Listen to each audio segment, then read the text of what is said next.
शांति। आज 28 अप्रैल 2022 दिन गुरुवार की साकार मुरली। आइए अब सुनते हैं मीठे बाप दादा के मधुर महावाक्यों को। मीठे बच्चे, अब वापस घर चलना है, इसलिए देह का भान छोड़ते जाओ। मैं इतना अच्छा हूँ, धनवान हूँ, यह सब छोड़ अपने को आत्मा समझो।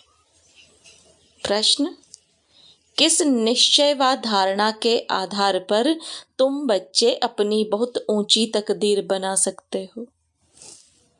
उत्तर: पहला निश्चय चाहिए कि हम आत्मा हैं, अभी हमें शरीर छोड़कर वापस घर जाना है, इसलिए इस दुनिया से दिल नहीं लगानी है।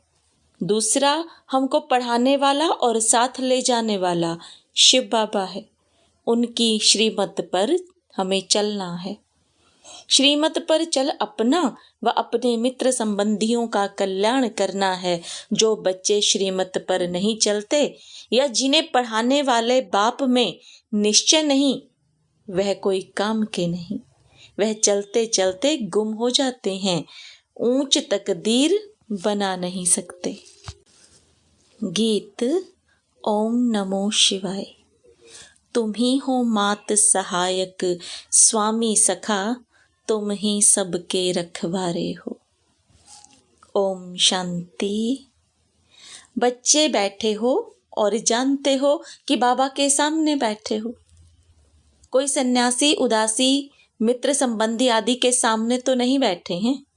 जानते हो कि हम बरोबर अति मीठे बाप, जिसको हम जन्म जन्मांतर याद करते हैं, उनके सम्मुख बैठे हैं।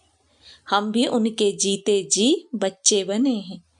सन्यासियों के तो फॉलोअर्स बनते हैं, रहते तो अपने घर में है ना, वह फॉलोअर्स कहलाते हैं, परंतु फॉलो नहीं करते। तुम बच्चों को फॉलो करना है। बुद्धि में यह याद रहे कि हम आत्मा हैं, जहाँ बाबा जाएंगे वहाँ हम जाएंगे। निराकार बाबा परम धाम से यहाँ आए हैं पतितों को पावन बनाने। आएंगे तो पतित दुनिया में, पतित शरीर में। जो पहले नंबर में पावन था, जिसने 84 जन्म भोगे हैं, उनमें ही बैठकर यह सब समझाते हैं। यहाँ बहुत बच्चे बैठे हैं, टीचर कोई एक को पढ़ाएंगे क्या? भगवानुवाच, सिर्फ अर्जुन प्रति ऐसा तो हो ना सके। बच्चे जानते हैं हम आत्माएं बाप के सामने बैठी हैं, और कोई भी सत्संग में ऐसा नहीं समझेंगे। तुमको समझाया जाता है कि तुम्हें अभी वापस चलना है, शरीर को तो यहाँ ही छोड़ना है, इसलिए देह का भान छोड़ते जाओ। मैं इतनी अच्छी हूँ, धनवान हूँ, यह सब छोड़ना है। मैं आत्मा हूँ, यह निश्चय करना है। बाप को याद करते करते बाप के साथ चल पड़ना है। शिव बाबा कहते हैं, मुझे तो देह का अभिमान हो ना सके, क्योंकि मुझे अपनी देह तो है नहीं। तुमको भी पहले यह देह अभिमान थोड़े ही था। जब तुम आत्मा मेरे पास थी, फिर तुमने 84 जन्म पाठ बजाया। तुम कहेंगे हमने राज्य भाग्य लिया था, फिर हराया। अब फिर तुमको मुक्ति धाम वापिस ले चलने आया हूँ। शरीरों को तो नहीं ले जाऊंगा, यह पुराना शरीर है, इसका भान तो बुद्धि से तोड़ना है। रहना भी अपने गृहस्थ व्यवहार में है, यह कोई सन्यास मठ नहीं है। अपने घर बार को भी संभालना है, वह तो छोड़ करके जाते हैं। बाप बच्चों से छुड़ाते नहीं हैं। बाप कहते हैं, तुम अपने बच्चों को याद दिलाओ कि शिव बाबा को याद करो। समझाते रहो तो उनको भी शिव बाबा से प्यार हो जाए। शिव बाबा कितना मीठा और प्यारा है। सबको यहाँ बिठा देवें तो बच्चों को कौन संभालेगा? ऐसे यहाँ बहुत बच्चे हैं जो यहाँ से शरीर छोड़कर जाते हैं, फिर दूसरा जन्म लेकर आएंगे, बाप से वर्षा लेने मिलेंगे भी। यह निश्चय होना चाहिए कि हम आत्मा हैं, यह शरीर छोड़कर वापस जाना है। यहाँ हमारी दिल नहीं लगती। सन्यासी लोग कहते हैं ब्रह्म तत्व में लीन हो जाएंगे। अनेक मतांतर हैं, यहाँ तो एक ही बाप है। बाप आया है हम बच्चों को वापस ले चलने। सतयुग में यह सब धर्म नहीं थे, अभी सतयुग स्थापन हो रहा है। अभी बाबा री-इनकॉर्नेट हुआ है, तुम अभी रिज्यूनेट हो रहे हो। री-इनकॉर्नेशन एक के लिए कहेंगे। बहुत बच्चे लिखते हैं बाबा हमारे जीवन में अच्छा ही परिवर्तन आया है, कभी थोड़ा क्रोध आ जाता है। हाँ बच्चे, यह तो होगा ही, बीमारी कोई फट से छूट जाती है क्या? सब गुण निकलते निकलते निर्गुण बन गए हो, अभी सर्वगुणवान बनना है। तुमको अथाह धन मिलता है, वहाँ लोभ की तो बात ही नहीं। यहाँ लोभवश कितनी चोरी आदि करते हैं। ऑफिसरों की गफलत से अनाज के गोदाम खराब हो जाते हैं, फिर जला देते हैं। यहाँ तो मनुष्य भूखे मरते हैं। तुम समझते हो कि हमको शिव बाबा पढ़ाते हैं। पहले जब तक किसी को यह निश्चय नहीं कि शिव बाबा हमको पढ़ाते हैं तो कोई काम का ही नहीं। बाबा ने समझाया तुम्हारी आत्मा पतित बनी है, अभी पावन बन रही है। श्रीमत पर जरूर चलना है, अपनी मत नहीं चलानी है। मित्र संबंधियों का श्रीमत से कल्याण करना है, चिट्ठी लिखनी है। श्रीमत से नहीं लिखेंगे तो अकल्याण करेंगे। बहुत हैं जो छिपाकर चिट्ठी लिखते हैं। बाबा शिक्षक बैठे हैं तो बाबा को बताना चाहिए। बाबा तुमको ऐसी चिट्ठी लिखनी सिखाएंगे जो पढ़ने वाले का रोमांच खड़ा हो जाए। बाबा मना नहीं करते, तोड़ निभाना है, नहीं तो चैरिटी बिगिंस एट होम कैसे करेंगे।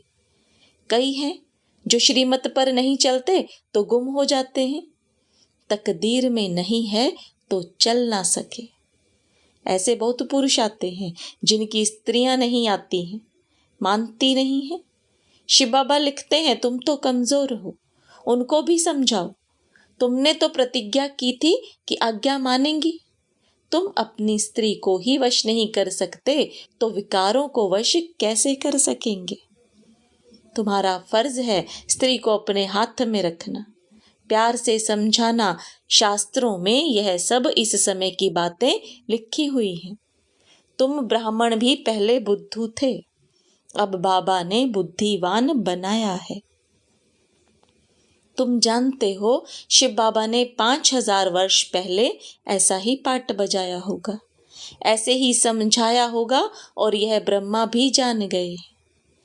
तुम अभी पुरुषार्थ कर रहे हो, जो अच्छी रीति सर्विस करेंगे वही फरिश्ता बन जाएंगे। अगर हिसाब किताब रह जाता है तो सजा खानी पड़ेगी। अभी तुम सम्मुख बैठे हो, शिव बाबा तुमको सुनाते हैं। ऐसे मत समझो ब्रह्मा सुनाते हैं। शिव बाबा कहते हैं बच्चे अब नाटक पूरा होने वाला है, तुम मेरे से योग लगाओ तो पवित्र बन जाएंगे। तुम जानते हो अब साजन लेने आया है और तुमको पढ़ाते भी हैं। कितना वंडर है। तुम कितने सौभाग्यशाली हो, तो एक की श्रीमत पर चलना चाहिए ना। कहते हैं तुम सबसे श्रेष्ठ ते श्रेष्ठ हो, मैं श्री श्री हूँ। तुमको श्री श्री श्रेष्ठ बनाता हूँ, श्रेष्ठ दुनिया बनाता हूँ। यहाँ कितने पतित हैं और अपने ऊपर श्री का टाइटल रखाते हैं। तुम रावण पर विजय प्राप्त करते जाते हो, तुम्हारी आत्मा रूपी सुई पर कट लग गई है। अब चुंबक आकर साफ करते हैं। साफ होंगे तो साथ चलेंगे। कट उतारने के लिए बाप को याद करो। माताएं श्री कृष्ण के मुख में माखन देती हैं, वह है स्वर्ग रूपी माखन। दो बिल्ले आपस में लड़ते हैं, माखन श्री कृष्ण को ही मिलेगा। श्री कृष्ण अकेला थोड़े ही राज्य करेगा। सूर्यवंशी चंद्रवंशी घराना चलता है, उसके बाद फिर राजाओं का घराना आ जाता है। वह भी बहुत पुराने चलते रहते हैं। पीछे प्रजा का प्रजा पर राज्य होता है। अभी तुम जानते हो कि बाबा ने हमको पाट बजाने भेजा था। स्वर्ग में हम बहुत सुखी थे। 21 जन्म का वर्षा भारत में ही गाया जाता है। वह कन्याएं 21 जन्मों के लिए वर्षा दिलाती हैं। बाबा कितनी अच्छी रीति समझाते हैं तो भी किसी किसी के पुराने सड़े हुए अवगुण नहीं निकलते हैं। बाबा बड़ा मार्शल भी है। बाबा के साथ धर्मराज भी है। अगर श्रीमत पर ना चले तो उनका राइट हैंड धर्मराज भी है। बाबा की गोद में जन्म लिया, फिर वहां जाकर मर जाते हैं तो कितना घाटा पड़ जाता है। श्रीमत पर नहीं चलते तो मर जाते हैं। कितना समझाते हैं कि सिर्फ बुद्धि से समझो, बाबा हम आपके हैं। इस समय दुनिया सारी पत्थर बुद्धि है, यह बाबा भी कहते हैं। हमने शास्त्र आदि पढ़े थे, जानते कुछ नहीं थे। अगर कोई कहे मुझे यह शिक्षा गुरु से मिली है, तो क्या गुरु से शिक्षा एक को ही मिलती है क्या? गुरु के फॉलोअर्स तो बहुत होते हैं। अगर गुरु की शिक्षा ली होती तो गुरु की पदवी भी ली होती। यह तो बात ही निराली है। शिव बाबा इनके द्वारा शिक्षा दे सबसे बुद्धि योग हटवाते हैं।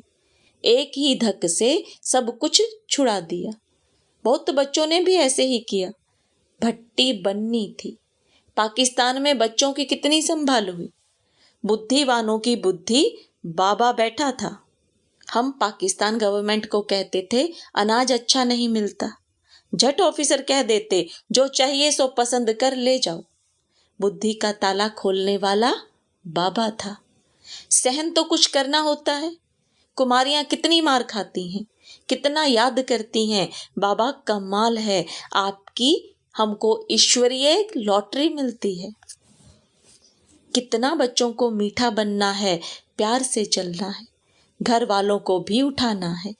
रचिता अगर भाग जाए तो रचना का क्या हाल होगा।